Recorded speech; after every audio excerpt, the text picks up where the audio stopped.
This is Nitin Dahad with the Times, and I'm talking today to a young startup called Driver, and the CEO and co-founder, Adam Tilton. Adam, hello. Hello, how are you?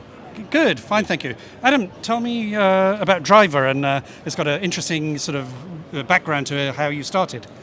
Yeah, absolutely. So we're building a platform that helps engineers decode complex technologies. And as you asked, the reason I started this company is for the last 12 or so years, I've been working in the embedded space. I did my PhD at the University of Illinois.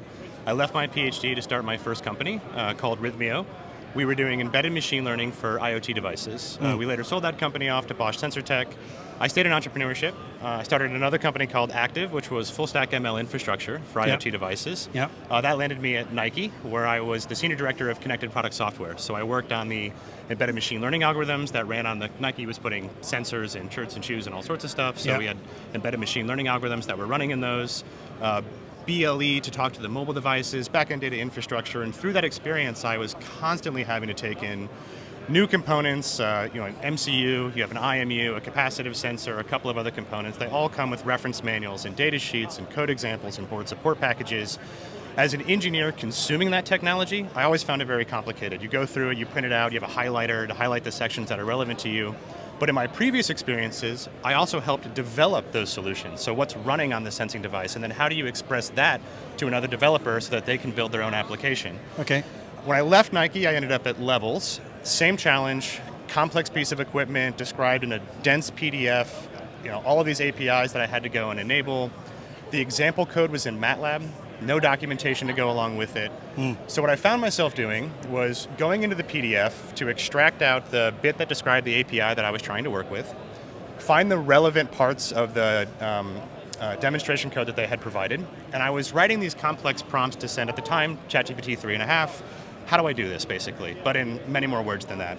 I just wanted it to help me decode it. Like, I don't want to spend all the time trying to learn how to use this product. I want you to help boil it down to me to just what I need to know.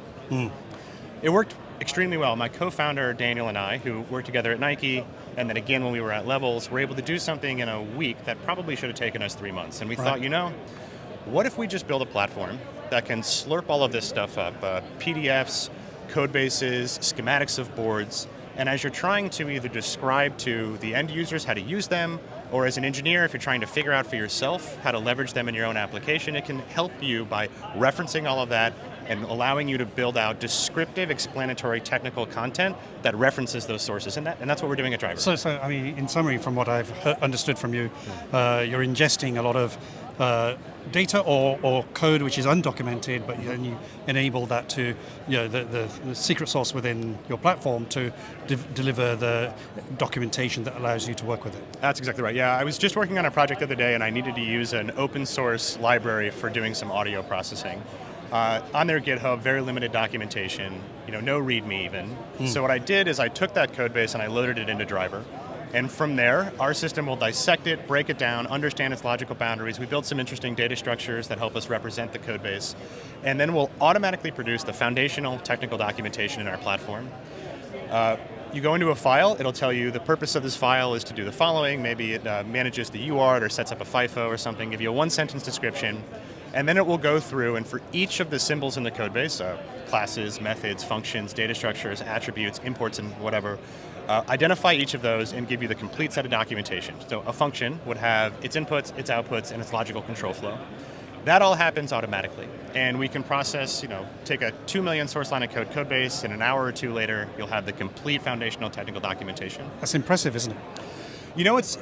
If you imagine that, if you just take the number of words that our system wrote for a 2 million source line of code base, and you computed the amount of time that it would take an engineer writing as fast as an engineer can type, it would have taken 28 days working nonstop to do what we did in 2 hours. That's 24/7 writing documentation without thinking what we do in 2 hours. It's incredible what you can do. And the business model is you pay per byte of code into the system, is that right? Yeah, it's usage based. So there's usage when we consume a code base and generate the documentation. Then you can go into our system and you can interact with it. So if you wanted to interactively create a README for a code base that explains in a paragraph what it is, what its primary functions are, its the format of the code base, the structure of the folder, how to install it, You can interactively work with our system, and we will go reference the content that we've written in our technical documentation to bring back answers and the references that it used to generate those answers. That all drives usage on the platform, and that's what we charge for. Okay, and platform's up and running. You've got some customers. Yes. What type of customers are using this at the moment, and what are you targeting? Great question. So our focus at the moment is both sides of the embedded space. The semiconductor companies who are producing components, they write reference manuals, data sheets, code examples that come with code example explanations. We can help them generate that content, and not just write it for the first time, but systematically keep it up to date as the underlying source code changes. So you write the documentation one time, and then as the assets evolve, we'll propagate the evolution through the documentation so your documentation stays current. We also support the OEMs, and we're seeing a lot of OEMs get a ton of benefit out of this. You're an engineer on a team, you've got a couple of different components. As I said, each one might have reference manuals, data sheets, all the resources that go along with it.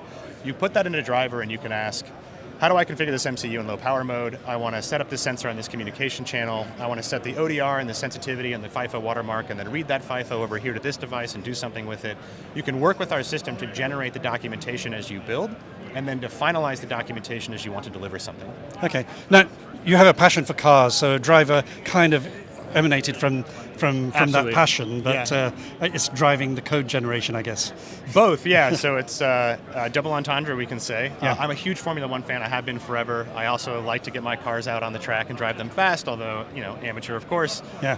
And then the name for the company came up, and that's what we're doing. We're helping engineers drive their code bases. Okay, and now you're about 15 people. You've just raised $8 million. $8 million. Yeah. Tell us a little bit about that. Yeah, we started the company in June. We got into Y Combinator in July and did that program at the beginning of this year. And then when we came out of that program, started working with Google Ventures, and they led an $8 million seed round. Excellent. What are you going to do with that money? Well, Embedded World has been about getting our new website up and running, upgraded product out. We've launched all of that. Branding is all done now. We're starting to allow the customers that we've been hesitant to onboard to the platform just because we couldn't manage all of the engagement. We're now signing up those customers. We'll be accelerating go-to-market. And as that goes well, we'll continue to grow the team. Growing the team means like where you are here in Austin, or? So we're fully remote and async, although we do have a presence here in Austin and a small team. We also do quarterly on-sites in Austin, so we spend a lot of time together. But yes, we'll be growing the team remotely. Okay, well, good. Adam, good luck. Thank you very much. Thank you so much. Thank you.